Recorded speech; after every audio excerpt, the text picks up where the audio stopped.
Welcome to the Michigan Golfer Show. Join us each week as we explore the people, the places, and the events that shape our great game. Phyllis Barone, Michigan Golfer News. We're here at the 2023 Michigan Golf Show, and we thought we'd find out what's happening at Treetops for 2023. We're here with Alex Hughes, who's the Director of Sales. So Alex, tell us what is going on. There's a lot happening at Treetops. There is, Phyllis. Thank you very much for having me here. So 2023, we're at our Treetops North Clubhouse. We are moving our golf shop upstairs. So there's going to be more space for merchandise. We're going to have a putting green up there. There's going to be a Bloody Mary bar up there. So it'll be fun for just more space for golfers to look at our merchandise, hang out, and then downstairs it'll be a tire food and beverage area too as well. So we're expanding that, and it'll just help our process way better with what's going on with our golfers. Right. In addition, you're doing something, or you have renovated some of the rooms, right? Yes, we have. We fully renovated our chalet units on our main property. Those fully re-back open middle of last summer, and they are brand new. They are townhome style. They are beautiful.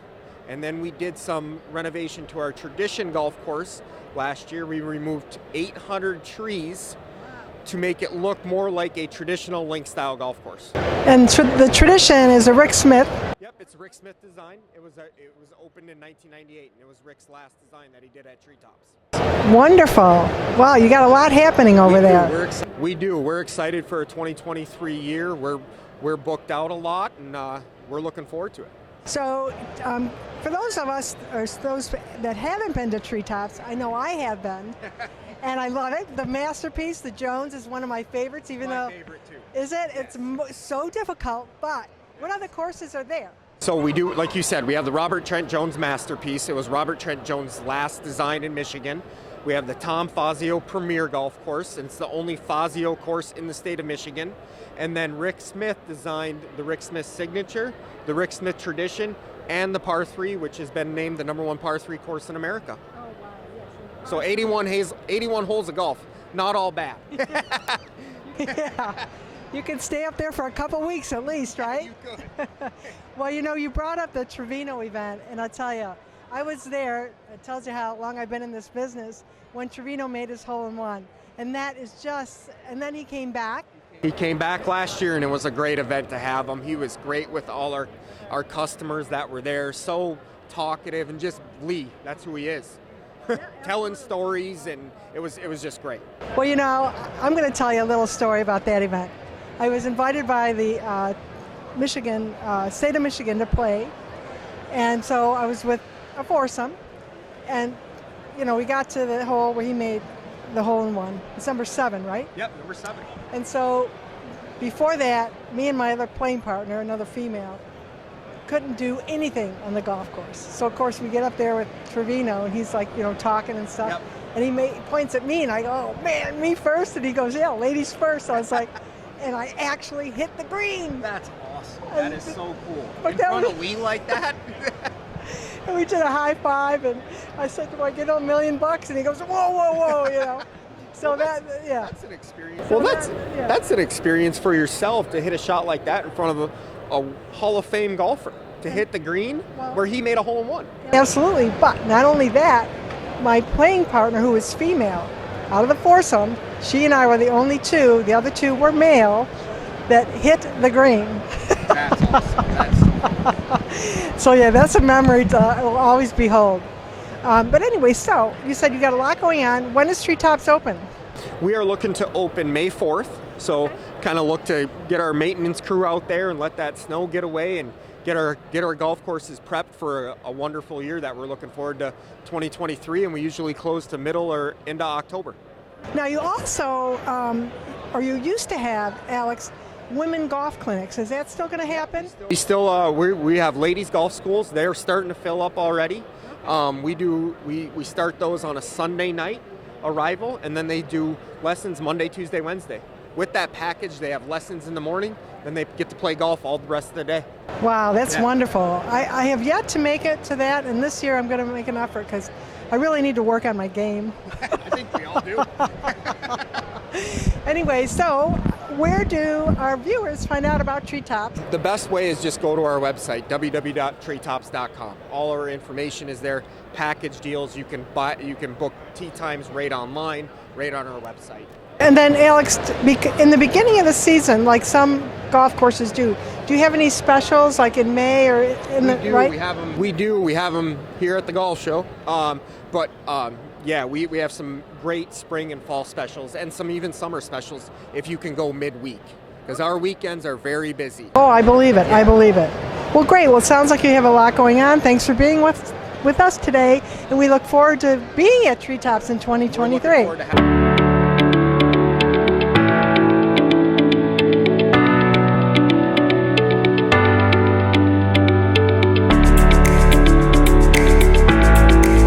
Hi, I'm Jack Berry, and today I am with a fellow Michigan State alum, Harry Bowers, who is a notable golf architect in our state. Our state has a whole bunch of very famous and successful golf architects, and a number of them started out in the business, I think, at Michigan State. Is that right, Harry?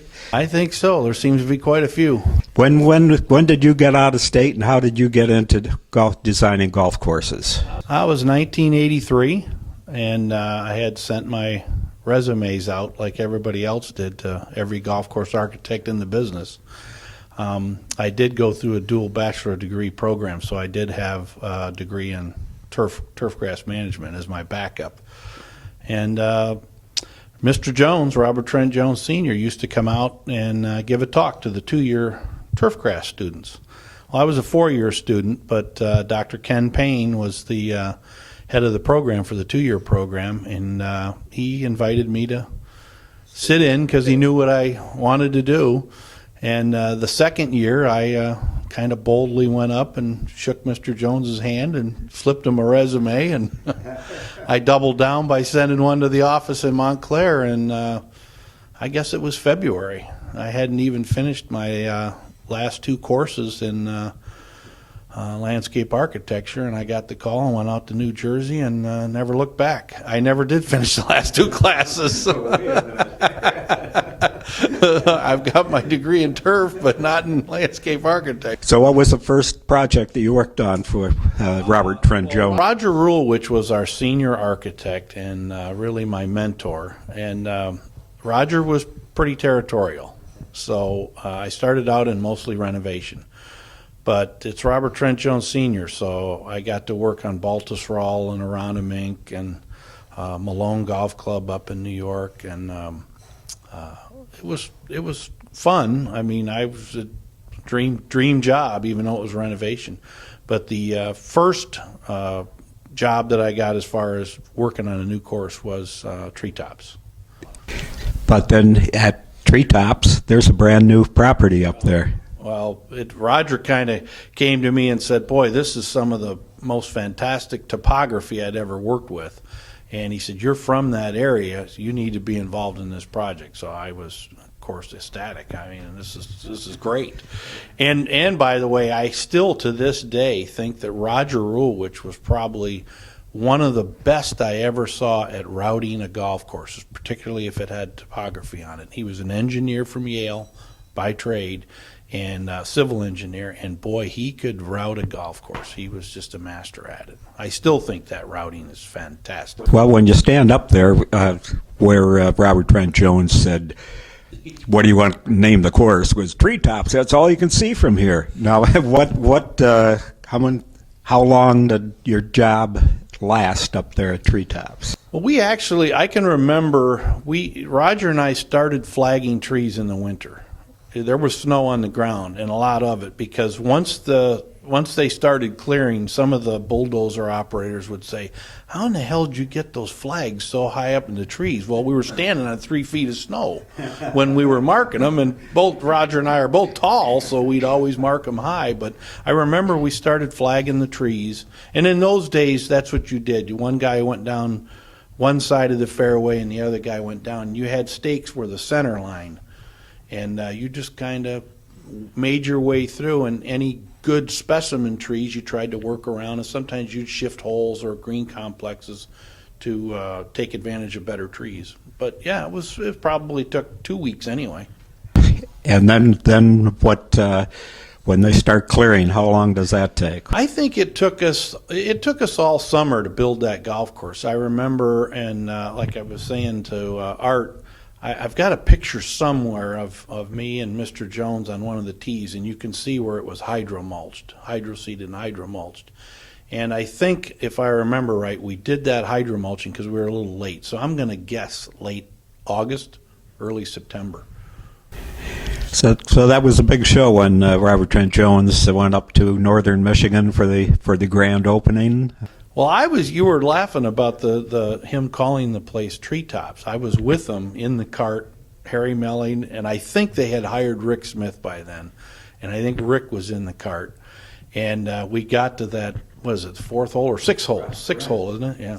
And Harry had asked Mr. about names, and they had a bunch of names. I mean, all kinds of names. And I'm just sitting listening. I've got no input at all. When you were with Mr. Jones, he had the stage, and we were going on maybe like the fourth hole. We're in a cart, and I said, "So what are you thinking, Mr. Jones?" He said, "Well, I have to keep names simple. People like simple names. They need to roll off." And he said, "Everything they're putting out there is too complicated." And it was in the fall, so bam, we get to that par 3, and that's all you could see were the fall colors down there in that valley. And classic Jones, he just turned to Harry Melling and says, "I've got your name, Treetops." And that was, the rest is history, yeah. Sensational. Now, people, younger people these days don't know Robert Trent Jones from, Robert Smith or anything. But it's a shame.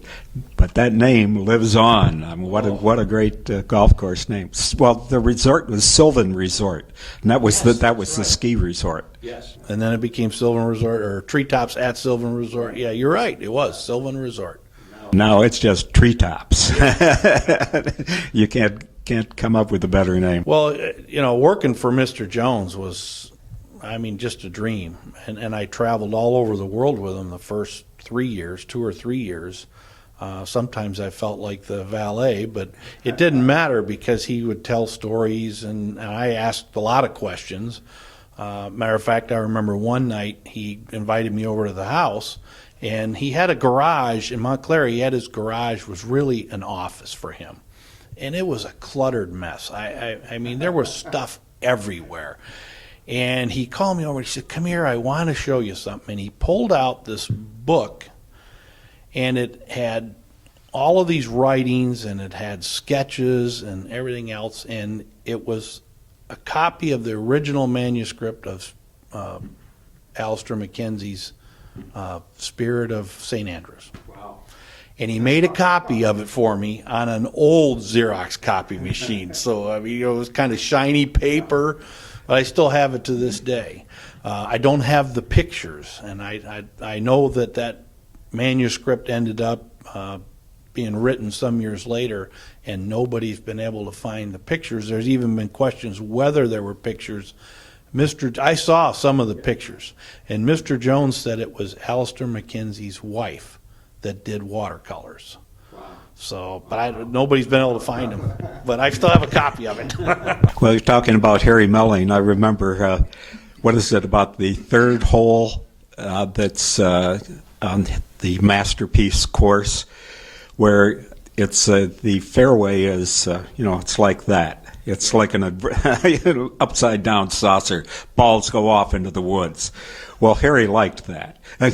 As a player, you don't like that. But Harry liked that, and he said, "Yeah, in the evenings, my wife and I, we'd go out and walk along the side and pick up all the balls, the shots that people had lost, rolled off the fairway." And That's right. Harry Melling was he was almost a kindred spirit with Roger Rulewich, because Roger really liked to leave the lay of the land. He didn't believe in contouring out the landing area, so they were receptive. And it actually drove Mr. Jones nuts sometimes, because he was like, "They have to have a place to land, Roger. You can't have everything crowned."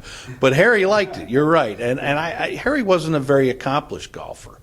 But he did like that fact, and it fits with Treetops. I mean, the whole thing is just this beautiful rolling terrain. So it fit. I can remember, I think it's the 15th green. That, again, that's got a nice backdrop to it. You kind of look over a valley, and at one time we had mounds behind that green. We were roughed in some big mounds, and that's what Mr. Jones wanted. He kind of wanted more of a catcher's mitt. Then the next visit, because I stayed there for about 3 months at one time. The next visit, Roger came out.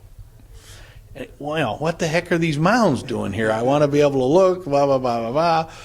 Well, I'm doing what Mr. Jones wants. Roger, I know you're the senior guy, but I'm doing what, guess who comes out the next day? Harry Melling.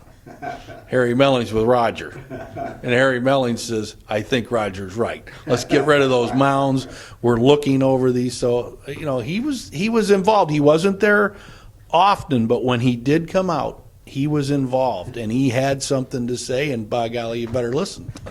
Well, after the Jones course, when Rick talked them into hiring Tom Fazio to do that course, and then a Rick course besides, and Harry said he liked the Jones course better because it made he had to play better, made him play better, and he enjoyed that more. I think I remember him saying that a few times, Jack. I really do. He like I said, he didn't come out that often, but when he came out on that golf course, and he took notes, and he would tell me, I'm thinking of this and that. You run it by Mr. Jones, but this is what I want. So it was a collaborative effort, and he was a great owner. He was terrific. He went far too soon. Yes, very unfortunate. I think I'll ask Mr. Melling, what really made you feel that Mr. Jones was the person that you wanted up here at Sylvan Resort?